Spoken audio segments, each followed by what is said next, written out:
السلام علیکم ورحمۃ اللہ وبرکاتہ۔ ناظرین، اگر آپ ہمارے چینل میں نئے ہیں تو ہمارا چینل یس سر چینل کو سبسکرائب کریں اور بیل آئیکن کو دبائیں تاکہ نئے ویڈیو اپلوڈ ہوتے ہی آپ تک نوٹیفیکیشن کے ذریعے پہنچ سکے۔ جزاک اللہ۔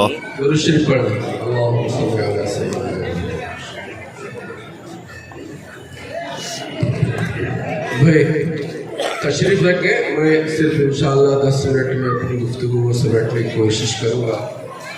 میرا یہ موضوع نہیں ہے، آج میں تو کسی اور دوسرے مقصد سے آیا تھا، تاہم یہاں آنے کے بعد ان حضرات کی کسی ذمہ داری میرے سپرد کر دی۔ بلا کسی تمہید کے میں آپ حضرات کے سامنے یہ بات رکھنا چاہ رہا ہوں۔ 1601 سے لے کر 1885 میں 85 تک بشکل تنظیم صرف ملک کی آزادی میں مسلمان تھے، گرچہ اس میں غیر مسلم بھی ہماری تنظیموں کے ساتھ مل کر کام کر رہے تھے۔ سمجھ میں آ رہی ہے بات ہے؟ کب سے 1601 سے لے کر 1885 تنظیم بشکل تنظیم کسی کی تھی تو ہماری تھی، کام کرنے والے ہمارے مسلم، سکھ، عیسائی سارے تھے۔ سمجھ میں آ رہی بات ہے؟ 1985 میں کیا بنی؟ 1985 میں کیا بنی؟ نہیں 1885 میں 1885 میں کیا بنی؟ ارے کچھ معلوم بھی ہے نہیں؟ کانگریس بنی۔ کب بنی؟ 1885 میں کانگریس بنی۔ کیوں بنی؟ اس کے بننے کا مقصد یہ تھا کہ 1857 میں جو مسلمانوں نے جنگ لڑی تھی، اس کی وجہ سے ان ظالموں کے ذہن میں مسلمانوں اس ملک کے تعلق سے کچھ غلط فہمی آ گئی ہے۔ اس غلط فہمی کو دور کرنے کے لیے کانگریس بنی۔ نہیں سمجھے؟ 1857 میں لاکھوں مسلمان اور ہزاروں علماء شہید ہوئے۔ اس کی وجہ سے ان کے دل و دماغ میں کچھ غلط فہمی ہمارے ملک کے تعلق سے پیدا ہو گئی ہے۔ اس غلط فہمی کو دور کرنے کے لیے کیا بنی؟ بھائی سمجھ رہے نہیں؟ میں 10 منٹ میں گفتگو کرنا ختم کرنا ہے مجھے۔ سمجھیں گے آپ، جواب دیں گے، سمجھ رہے نہیں سمجھ رہے تو پھر بات کچھ بنے گی۔ ملک کی آزادی کے لیے کانگریس نہیں بنی 1885 میں، بلکہ اس غلط فہمی کے ازالے کے لیے بنی۔ اس کے بعد کام کرتی رہی کانگریس۔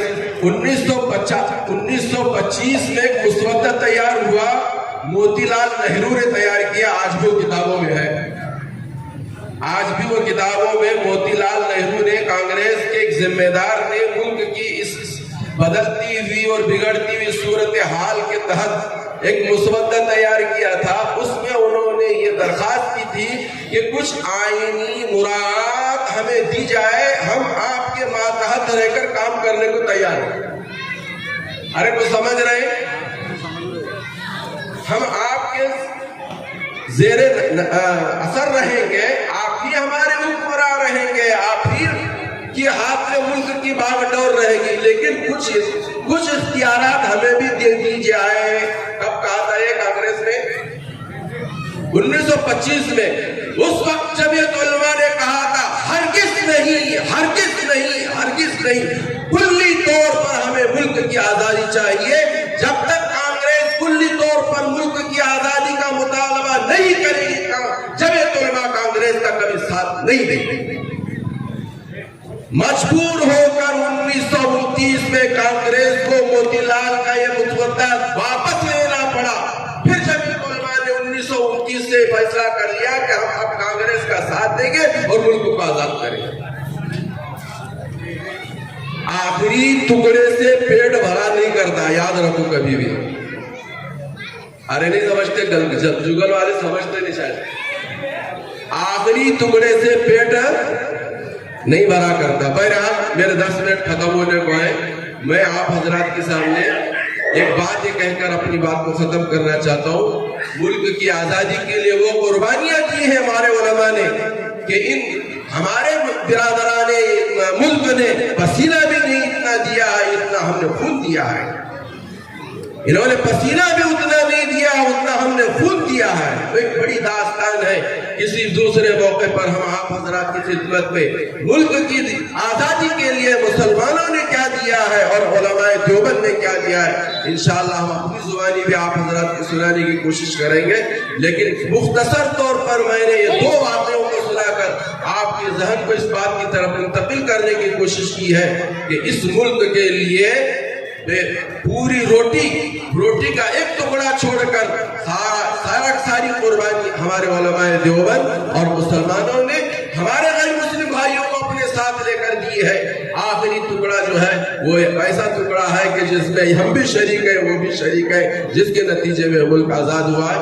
लेकिन मैं इस वक्त ये बात कहना करके अपनी बात को खत्म करना चाहता हूँ। मुल्क की आजादी के लिए जितनी हमने कुर्बानियां दी हैं, आज इस मुल्क को उससे हजारों गुना जरूरत है इस मुल्क की हिफाजत की।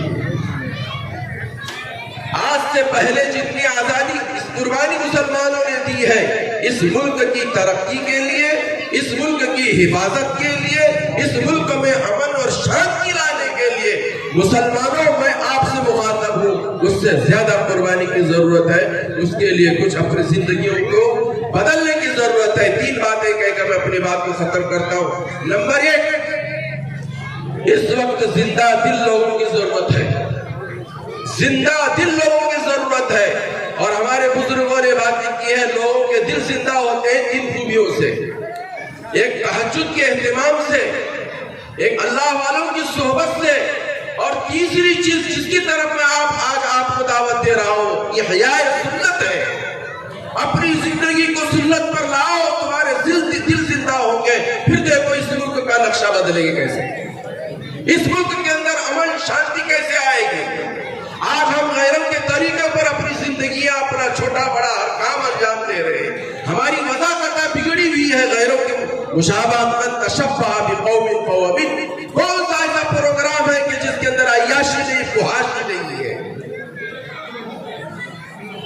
सबसे पहली जरूरत इस बात की है कि हम अपनी जिंदगियों को सुन्नत के तरीके पर लाने का आज हतमी फैसला करके उठे, जब ही जाकर इस मुल्क की तरक्की भी होगी और हमारे हाथों होगी, और इस मुल्क के अंदर अमन, चैन और शांति आएगी।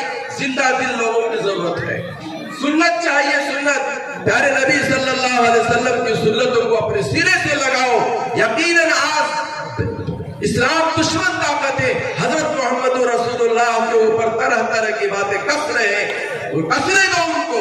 मेरी और आपकी जिम्मेदारी है उनका जवाब न देते हुए हमें अपनी जिंदगी को सुन्नत के रंग में रंगने की कोशिश करें। भड़काने वाले भड़का रहे हैं, उनका एक हरबा है, उनका एक हरबा है। नादान है मुसलमान नौजवान जो इनकी गलत बातों का जवाब देने के लिए, ईंट का जवाब पत्थर से देने के लिए खड़े हो रहे हैं। आज की जरूरत इस बात की है कि मेरे चेहरे पर दाढ़ी नहीं तो दाढ़ी रखो, मेरे रसूल की सुन्नत है, मेरे महबूब की सुन्नत है, मेरे बाल हजरत मोहम्मद रसूलुल्लाह के तरीके पर हो, मेरा खाना और पीना, मेरा चलना और फिरना मोहम्मद रसूलुल्लाह के तरीके पर हो। दूसरी बात, मेरे भाइयों बुजुर्गों दोस्तों, प्यारे नबी सल्लल्लाहु अलैहि वसल्लम ने मुझे और आपको तालीम दी है। क्या तालीम दी है? अल-इक्तिसादु बिन-नफ़क़ती निस्फ़ुल मईशती। आज हम बेइत्तेदाली की राह पर चल रहे हैं। जो प्रोग्राम देखो कर्जे लेकर करो, और बेतहाशा हम अपने जान को, अपने माल को नाजायज जगहों पर, जरूरत से ज्यादा जगहों पर खर्च कर रहे हैं। मेरे भाइयों बुजुर्गों दोस्तों, अपनी जरूरतों को किफायत शारी के साथ पूरी करो, और मुस्लिम, गैर मुस्लिम, सिख, ईसाई, इनकी जरूरतों को फराग दिली के साथ पूरी करो, फराग दिली के साथ पूरी करो। आज हमारा तर्ज ये है कि हम अपनी जरूरतों को फराग दिली के साथ, फजूल खर्ची के साथ, इसराफ के साथ कर रहे हैं। और जहां किसी मुसलमान या गैर मुस्लिम, बेवा, यतीम, मिस्कीन, मोहताज, जरूरतमंद की जरूरत का मसला आता है तो हमारे हाथ तंग हो जाते हैं, हमारे हाथ तंग हो जाते हैं। नहीं, जरूरत इस बात की है